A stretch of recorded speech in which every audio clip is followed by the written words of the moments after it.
that you want to start to develop in around why it doesn't fit for them. So why doesn't it fit for them? Give me one big reason. 90% of the passenger fares are from business class to the regional, right? Okay, so they have a high business class, so the segment, on the segments they serve is not a low-cost segment. They have high load factor in their business class. As a matter of fact, one of the things might be they should reconfigure their plane to have more business class seats. We don't know how much they have. They clearly have high demand for business class seats. So the segment that they're serving doesn't align to a low-cost segment in terms of the business class, but they still have the ordinary travelers. What's the big thing? What that?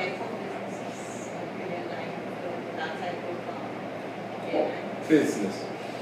Well, they're the same business, so it's still an airline. Yeah, but it's a type of... Is it a business that does not align it, or what does not align it? Their operation. Remember, you keep focusing on this thing about operations.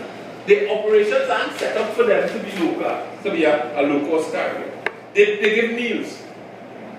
That doesn't keep your costs down. The time that they fly to the major cities.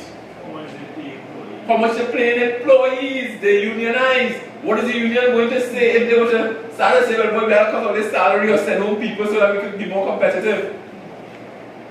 They serve the best meals, the Golden Bowl Award. You know what good I feel when I step on a car and I pick up that menu and I see that they have 3 things. But I might feel it back. Tell you when somebody coming from Canada and see they have roti on a plate. They get excited. You can't jump on American Airlines and get roti. No matter how that roti tastes. You can't jump on American Airlines and get roti. And then labeling that to a maracas shafts, whatever else. And the chutney, and they like to get the Burt's pepper sauce. You don't get that. Yeah. But you're missing a big one. What's the big one? Give me like 1 or 2 good reasons already why they can't do it. What? Absolutely, she might have is the best student ever. Outside of them bringing starch mangoes, if you just bring some starch mangoes, you will get your top post. Bring Oreos. Bring Oreos. Oreos can go, but not the ones from the cafe. The ones from the cafe are the cheap ones from Central America. The real deal is coming and being the biscuit. Those are coming from North America. That was stuffed mint. Mint, yeah, you're trying mint? Yeah. Oh yeah, you fool your junkies. Yes, but the brand, they're branding, and branding is an expensive thing. They brand it as a carrier choice. Look at the feedback from their clients who fly with them. They do not position themselves as a no-frills airline. You know, what do we have in the case of that gives you a sense of the brand. How proud the people are of the airline, first of all, what the brand means to locals in the island. Where are we? The fact that they attract so much business class carriers. Regional airline of the year. Regional airline of the year. Gold award for the best airline food. Right? That's what it was. The courtesy and motivation of the employees recognized through the regions. Even though they belong to trade union. So the brand isn't a low-cost brand. Their operations. The fact that they don't have online ticketing.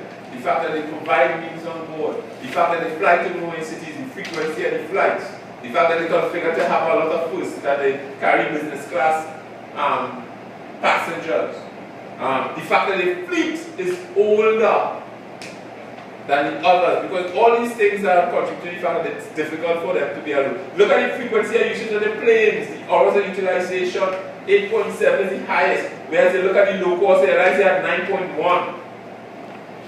You know, look at the stats on the online sales, direct sales, and the like. Look at the stats on, and by the way, you should be able to quote that and say, for instance, utilization, if you look at utilization hours per day, it's 9.10 hours utilization versus the best utilization they have on there is 7.3, is 8.7. Other than that, you have 7.4 and 7.5. That means you're not using your planes as much. If you're not using your planes as much, you're not flying them as much. Meaning you have remember your overhead stock with you have overheads, so you have to drive up revenue. The more you use your planes, the more flights you have. You know, and they don't only have more flights, but they're paying the pilots less. Remember, pilot gets a fixed flight flying thing, it's not variable. So they are more efficient and more productive airline with a newer fleet.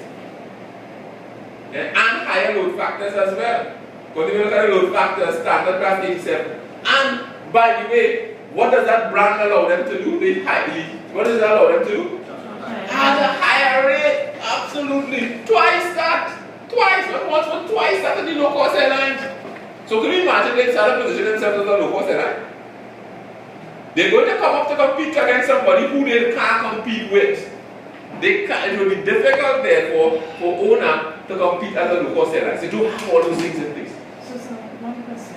When you doing this type of question, this part, so you would say like brands, and then you would, because I'm really trying to understand how to really write certain things from the question, and I don't know how to do that. Okay, I understand. Because I copy down everything from the question. Right. I mean, but you see for the first part, the first question, it is really kind of lifting and putting in your own words. Because it's about spotting what's there. That's why the 20 marks is easy. The second part, no. So, that's why we want to have these conversations in class. Because what you want to do is play back a conversation to the examiner. That you're spotting certain things and trying. What you want is build that conversation around key points and expand the conversation. So key point, the branding doesn't allow them, doesn't position them as a low-cost carrier. That's the key point. You expand that point by saying the brand as a differentiator. The brand allows them to charge twice the price. They're consistent with the branding. They've been voted the best airline, the best food, right? These are things low-cost carriers do not provide. They're consistent with the operation. So you talk about branding. The operation, the mode of operation is not a low-cost mode of operation. Their planes are older, they fly less, and their load factor is less. All that information is there in front of you. Yeah, but when, like, how do you determine that all of those things come under brand? Like, No, that's not under brand. The first point was brand. right. People see them a certain way. Right. Consistent with that conversation is the fact that the clients like them. The country proud of them. Most people say they're choosing to fly with them. They've won certain awards. So they position themselves well as the regional carrier of choice. Right? People from the country want to fly with the national airline. This is consistent with the brand and people being proud of the brand. Okay enough? And that brand is consistent with a certain level of service and convenience, including the hours they fly, what they serve on the flights, and the quality of service people get from the employees who are highly paid. Right? All that is consistent with the brand. Fair enough? Mm-hmm. Then they want to talk about the second key thing will be around the operations. But what's the key thing about the operations? That says they're not going to be a good. Now remember, we said what a low-cost airline looks like. Yeah? You want to be the lowest cost producer. How are they going to be the lowest cost producer when with their operations they have the oldest fleets? When they have a variety of fleet that will drive on the cost because they fly two different type of planes instead of one different type of plane. Oh, sorry, one type of plane. Yeah? Because they have these small planes, which are the three smaller ones, so smaller, but it's the A320s and the 737s. Right? That's not consistent with being, they have older fleet. The average age of their fleet is close to 12 years, whereas the newer fleets are 4.5, so they have higher maintenance costs. Those operations are not going to get to be a low-cost airlines. You understand? More utilization of hours. The newer planes are being used for an average 9.10. They are averaging less than 8 because 8.7 is the best. But the other two travel 7.4 and 7 point something else. So lower utilization, probably at about 20% less utilization. How are you going to compete with them when you do that? Aside from which, bear in mind, when it talks about branding, right? The low-cost airlines are branded as low-cost airlines. Right? And it would appear that a fair amount of the low-cost airlines travel, more of it will come from external. Yeah? Outside of things. So, the operations, all of those elements that are the time that they fly as well, the route scheduling, the meals, the service. But the meals and service more than brand, but I would say the type of fleet, the maintenance that does not allow, the fact that they do not sell online as much, that operational restriction that they have, operation limited factor if you want to call it that. All of those things mean that operationally, right? So you talk about operations, you talk about brand, yeah? You might want to talk about employees. The fact that they unionize, and by the way, that ties into the fact that the cost of the operation. But the employees are unionized 90%, and they have higher salaries.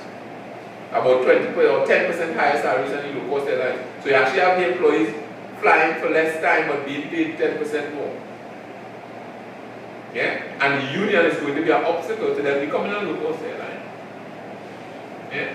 Aside from which, these radical changes, they're still making money and they're losing money. Yeah? So how are you going to try to tell people cut salaries when you're not losing money? People like to see you losing money before they cut salaries. For some reason, I don't know why. Yeah? So you see how you're building the argument. So you take the key point that you want to build it on.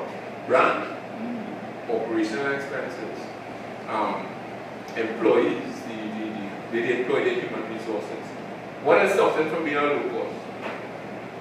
They provide other needs and all those basic needs, needs and so. Well, I guess that might be part of their brand, it might be client expectations, they might put on the client expectations, the market segment they serve, and they are set up there for currently what the examiner also expects you to think is that they're currently set up as one type of business. Their generic strategy is what? Very good. Yes, Andrew. Well, ideally you could use those points as the main point, but if you go some those points and the main headers and just break out those points and show. Oh yeah, you could do that. You could do that. Do they give you professional marks for this question? Yeah. Right. So you could use those same headlines. What's the headlines? Strengths? So you might want to put, okay, so they said, Any no-frills, like if you So, use right. no-frills and just and say whether or not it aligns to those no frill things. Okay, what Andre is saying is you can take the same thing he said, remember it makes several points of what it takes to be a no frills carrier. Yeah, Okay. So you can say to be a no frills carrier you have to be one of the lowest cost producers, so your operations are still into that. So you can give a headline, operations, low cost operations, and call efficiency of operations to be the lowest cost producer. And then you can say why they can't be in terms of the operations, all the different things we talk about. Brand. Your brand has to be consistent and explain what the brand is. The brand has to be consistent with the market expectations of the delivery of value. Right? And their market does not expect them to behave like a low-cost carrier. And right now, if you look at the customer service surveys, all those surveys suggest that they like them just as they are. So you don't suddenly want to position yourself to the same people who are so loyal to you and say, oh, look, I'm going to be a low-cost producer now. You know?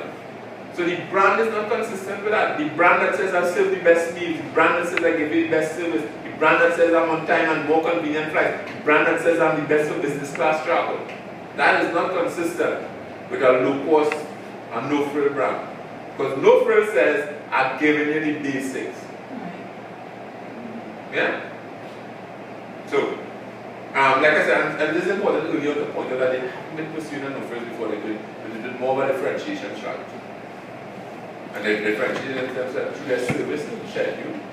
Yeah? And being a national carrier, I mean, you pride in taking the sweet quality of that, and that comes through their staff. But some of the also says that you should have like competitors. Like on the no frill, they were saying like you shouldn't have any competition in a sense. Like any No. But under no frills, you don't want that, but you want to be lowest cost producer. Not if you can't have competition. Someone, for instance, that could be no frills, but somebody could be in a niche because they point out they have small airlines like this one plane alone operating. But they keep that model could keep their costs down. I give the example of my son with a little gym.